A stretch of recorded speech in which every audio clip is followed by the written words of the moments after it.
admit that in the past I'd been a nasty. They weren't kidding when they called me, well, a witch. That's not what they called her.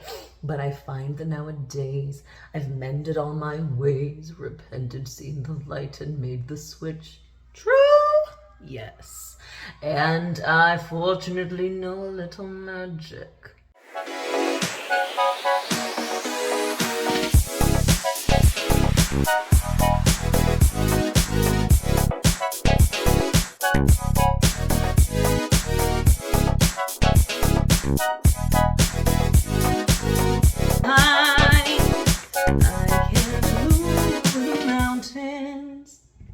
I can't make the flowers bloom. I can't stay another night up in my room, waiting on a miracle. I've actually never timed myself doing makeup, so this is eye-opening. But it takes me 30 minutes to get to my lips.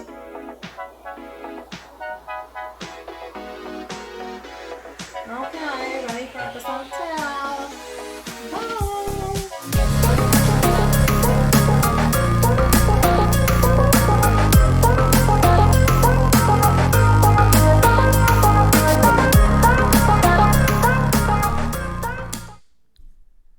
I've never used that slate before. I'm excited. We're doing new things today already.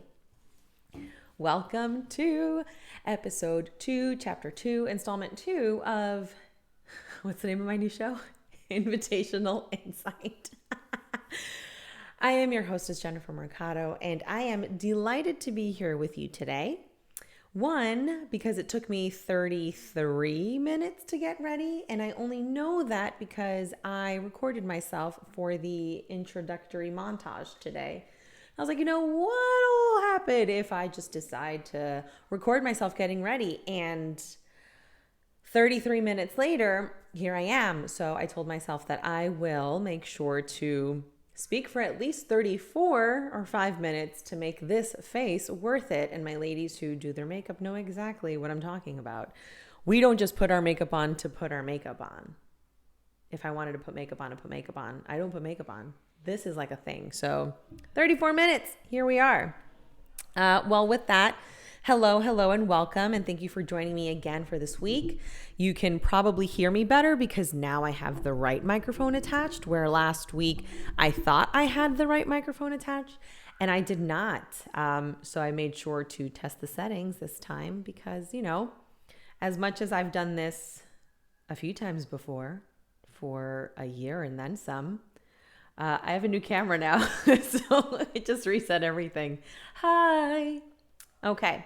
So now that we've gotten all of that out of the way, I wanted to share with you the topic for today.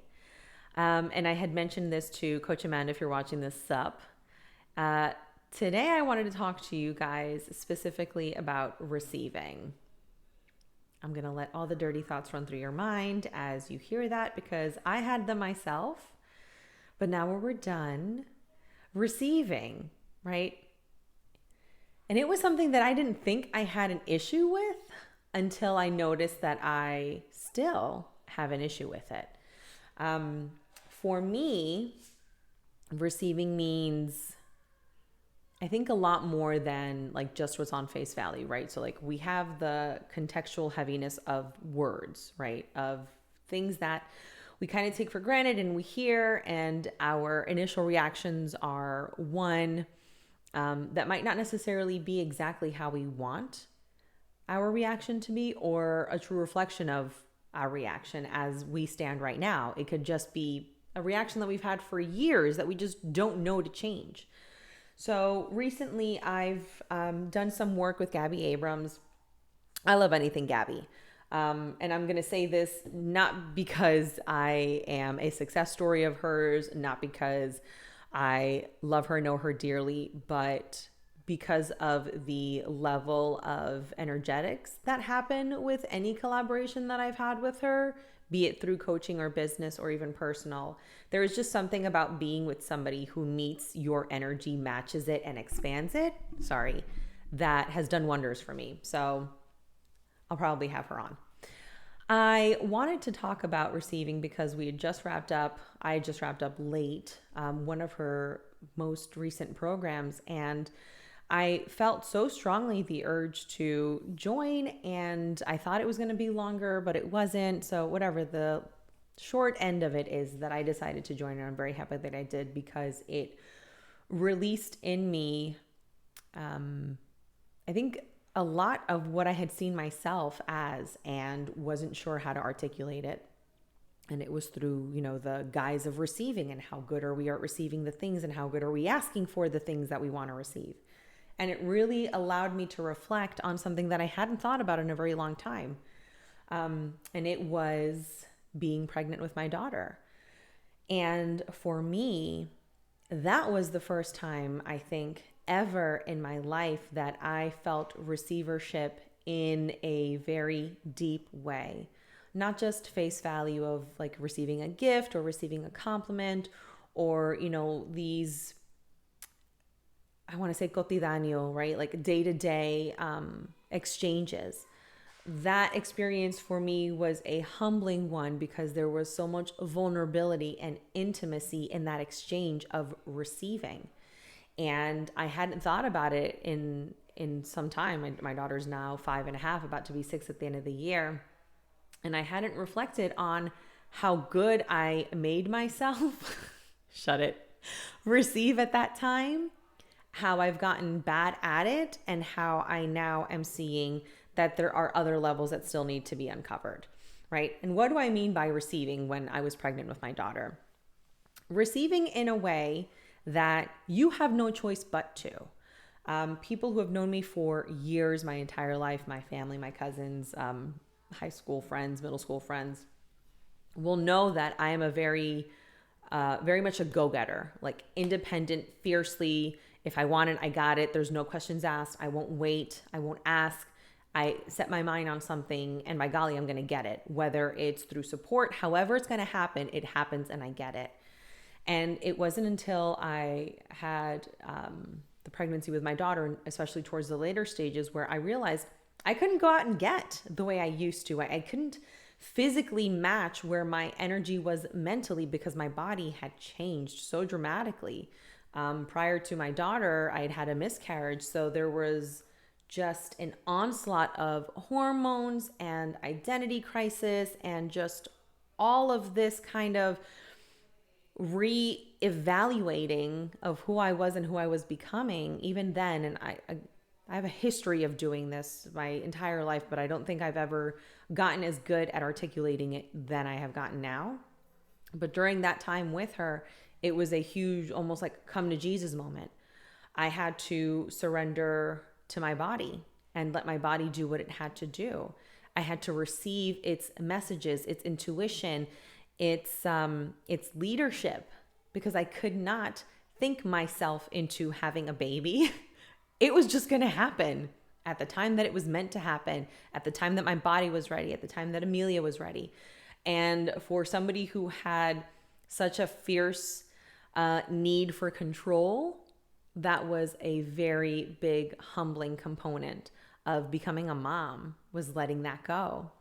So that was the first thing, right? Listening to my body in a way that I had never before, listening to its intuition, trusting that it was going to guide me to where I needed to go, listening to whether I wanted to walk, if I wanted to lay down, what my feeding habits were, and allowing people to do things around me because I physically wasn't able to.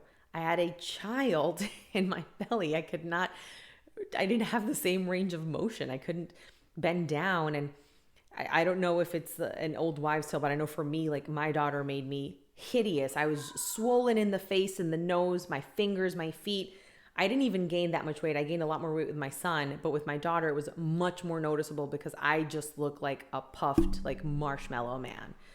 And being able to allow for other people to do things for me, it was an internal battle that I don't think my family realized it was.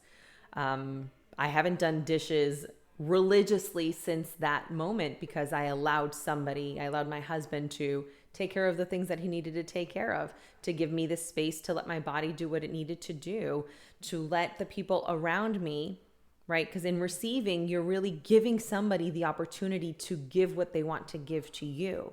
So I had the chance to finally give to those around me the gift of them providing service to me, whether it was through helping with laundry, with dishes, with walking the dog, with whatever it was. And even more so postpartum, where I physically wasn't able to do a lot more because your body's healing. It's just an crazy thing to think about, that all of my organs were rearranged in a way that, was just for this child. And that was a humbling experience. So allowing people to clean the bathroom and to do things. And again, being a control addict, I'd be like, oh my gosh, I'm not going to do it right. What if it's this way? Or I don't know. And really letting that go and just receiving and saying, you know what, I would love it actually if you could do this, or you're going to cook. That's amazing. Actually, you know what? I don't want that. And being a lot more vocal in that. And the reason that I say that there was a level of intimacy is because there is vulnerability attached to receiving from somebody. Because you're saying, I trust you enough to provide the things that I need right now because I can't get them myself, or because I am just in a space where I physically, I keep saying physically, my body was just asking me to stop. And it was something that, it still is something that I challenge myself with. I don't necessarily know how to pump the brakes in a very substantial way in my life.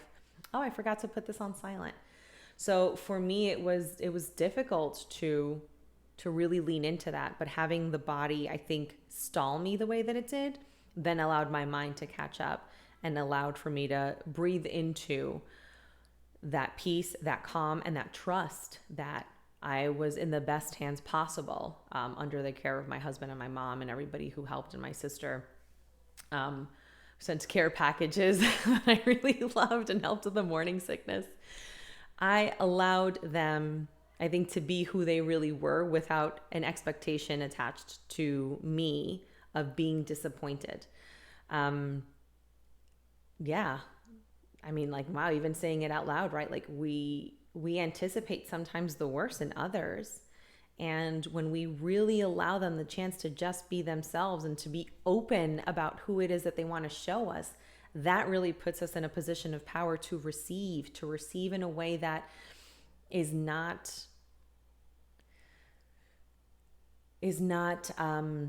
taken for granted. It's intentional receiving. Right. I remember even the day of giving birth to her, whatever time it was that we wanted to get snacks, or I remember the day it was yesterday, going to the doctor, feeling disappointed, had no dilation, got a bunch of snacks because it was going to be New Year's Eve. I figured we weren't going to have a kid until the next year, and then to have everything kind of happen as suddenly as it did, and not feel sorry or not feel bad or not feel like an inconvenience for expressing the needs and the things that were happening to my body. I think put me in a place that I had never been before. And then even giving birth, I had the fortune of talking with a nurse. I don't know if it was the day of, I don't think it was the day of, I think it was before. It might've been during one of the birthing classes, where she reminded us that at any point that we were making a fist, to let go. Our body is going to do what it needs to do, and we're not going to constrain it. So during the worst contractions, just remember myself surrendering into them, right? And knowing that every contraction that was passing was one less that I would have to endure, and one closer that would get me to my daughter. And really having that serenity in the most painful, at the time painful, because then I had another one after. We do forget to an extent, and then we're like, oh, we go do it again. We did it once. And that helped a lot. Releasing and surrendering, and just allowing everybody who was around me to do what they had to do with no shame, with no guilt, with not feeling like I was doing something that was not to be done or to be judged. And I think that at that moment, just really being very grateful, screaming, because I'd never done this before. So I'm just going to do what my body feels like doing, having the OBG, don't scream. And I'm I'm going to scream because that's what's happening right now. So we're just going to let it happen. And then subsequently after, having a very, I think, comfortable receivership with allowing people to care for my daughter And when I wasn't feeding her, and when she needed a diaper change, when she needed a shower, not feeling like I had to do it 100% of the time. And that took such a burden off of me mentally and emotionally, to not give myself that guilt of being the sole provider for this child, even while I was recovering, while I was breastfeeding, while I was doing all the new mommy things. Being able to say, yeah, you want to change every diaper? Have at it. I'm going to have her for years to come. You can help here. And having the chance to take that 1 year off and not have to work, I think also allowed for a depth of receivership and an understanding of identity as it relates to ourselves and our intuition and our body. I mean, I got my real estate license that year. So I think that there was just a calling that had to come to me, that came to me through that period. And it's something that I was reflecting on now, because I don't feel that I've gotten as comfortable as then with receiving. I think I'm comfortable with asking for, no, I'm going to take that back. I am good at receiving. And I say this because I'm receiving a service right now. I'm here able to record, and my husband, who is coming off a weird stomach flu situation that we had to cancel a work trip that we had planned for this weekend, is staying with the kids right now. Luckily he's better, but still, not taking that for granted. When I have to do homework, for those of you who have followed me on socials, not only do I work a full-time job, I'm also a real estate agent. I am also an MBA student online for FAU. So I'm studying right now to get my master's in business administration, which I wanted for a very long time and finally had the opportunity to do so. But it's coming at a sacrifice, not just from me, also from my family. So in that sense, I'm going to say, yeah, I'm going to own that receivership. You see, Jen, you just have to say things out loud and it'll make sense. I know, we did great. Self 5. Anywho, I realize that in some instances I am better than others. But I would like to have that intentionality behind it, and not just, receiving because it's something that needs to be done, but receiving because I understand that the space that's being held for me while I'm doing the things that I'm doing are for their benefit, their future benefit, my benefit now, my benefit later. An entire lineage in my family, advancing my education in this way and doing all the other things that I'm doing are really big things. And I wouldn't be able to do it all if I did not allow myself to receive help, support, and also grace. I receive a lot of grace, which is not something that I used to say about myself or others. But being able to put aside the judgment of dirty dishes or, a house that looks very much lived in, because whenever we get free time and we're not filming or doing schoolwork or working, we are hands-on in the dirt with our kids, take them out for bike rides, Lion Country Safari, really being present in their lives. And we are not able to do that if we're constantly stealing grace from ourselves and giving us judgment instead. So I think that's another thing that has to be said about receivership, is not judging yourself for enjoying it, not judging yourself for being in the space where you can receive from others openly in a way that you didn't expect. And a lot of that is not judging yourself. I was having this conversation with a coworker who's also doing school while juggling work. And she had asked, well, how do you do it? And I'm like, honestly, I just don't do it all. And whatever I am able to do, whatever the priority is, understand that as a conversation, as a collective in the family, we've decided that we're going to do this. Jen is going to do this. The kids are going to do this. And however those priorities shape out, if the house is not on that to-do list, then the house is not on the to-do list. But I'm not spending the time doing the things that I enjoy doing, that I'm loving doing, beating myself up for a dirty house or for, dishes or for laundry that's been cleaned and yet not folded. Right. And again, ADHD plays a huge component in that too. It's actually one of those things where today, I had a focus session in the garage, right? The hyperfixation today was the garage, and we cleaned one out, we cleaned the other. And my husband's like, okay, you should take a break. And I'm like, I can't take a break. This is what has called me today. So this is what I'm going to finish today. If you want to stay with the kids, stay with them. If you want to let them outside, let them outside. This is where my brain is like honed in right now. And we're not going to stop that train. We're just going to let it go. And honestly, I'm happy that I did, because there have been other things in the house that I'm like, oh, I'll do it later. And it's still sitting there. So just understanding that when you give yourself grace, you're not cutting yourself slack. And I know that, that could be like another judgment component where people are like, oh, she's just lazy, or, oh, she's like focused by other things that aren't like being a mom, or focused by this. And I think that when you allow other people's opinions of what your life looks like, then you don't inhabit your life and you let somebody else drive. And I don't think, oh my God, Incubus is, oh my gosh, Incubus. Make yourself was a huge, huge component in molding the adolescent that I am today, actually, because I still feel like I can listen to that and get really like transported. But yes, don't let other people drive for you, right? You know where it is that you want to go, whether it exists already or not. But you have to give yourself grace and let yourself receive a little. Let yourself receive a little, because when you do that, and when you take that time for yourself, and when you're honest with what your priorities are, and when you're honest with the things that you're having fun with, and when you're honest with maybe it doesn't make sense and it's illogical, but it's like a creative thing. So, hey, I want to do it. And other people see the enthusiasm and they reap the benefits of you doing that, then everybody's going to win by you receiving just a little bit.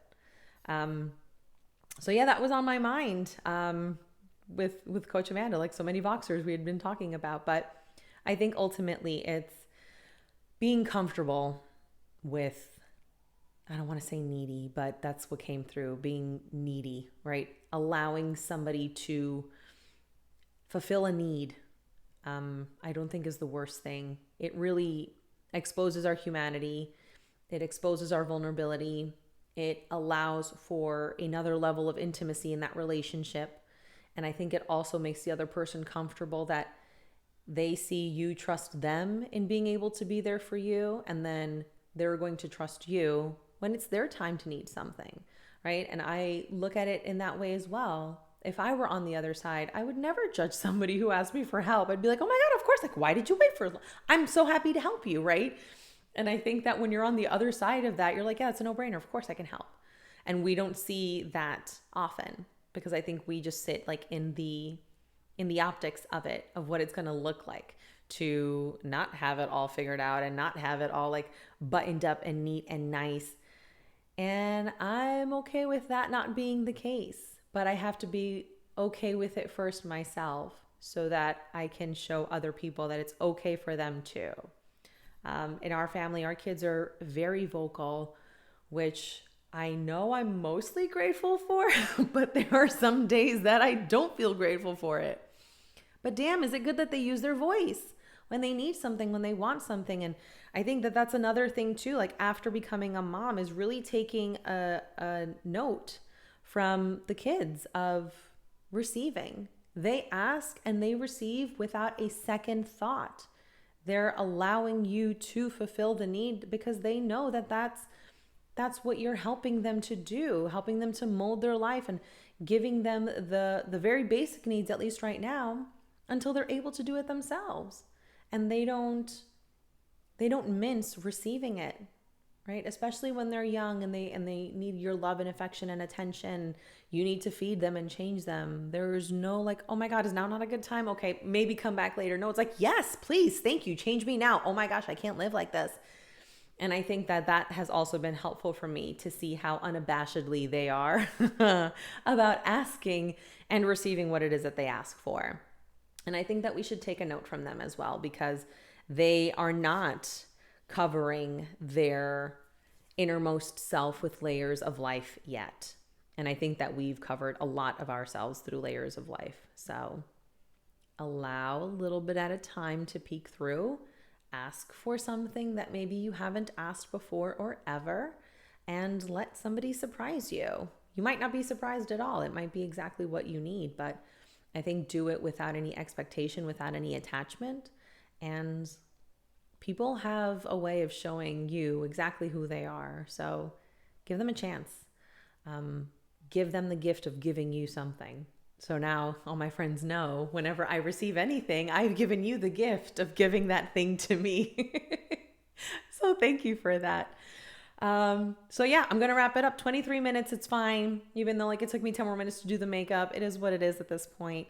I don't want to keep looking at the time, but yeah, I also appreciate you guys being here, receiving from me as you've been doing so, as I've been openly sharing things that are not necessarily about what I was sharing before, but just a little bit more of who I am behind the scenes, because I'm being called to do this. Why? I don't know yet. And maybe it won't make sense. And maybe it'll turn out to be something, and maybe it'll turn out to be nothing. For me right now, this feels awesome, and this is what I'm doing. And I so appreciate you being on the receiving end of this message. So with that, I will leave you. Thank you so much. If you haven't already, please comment below. Let me know what are some of the steps that you're going to take to be better in receiving, or really what are some awarenesses that you've had if maybe you didn't even know that you weren't a good receiver. I'm really curious and interested in seeing.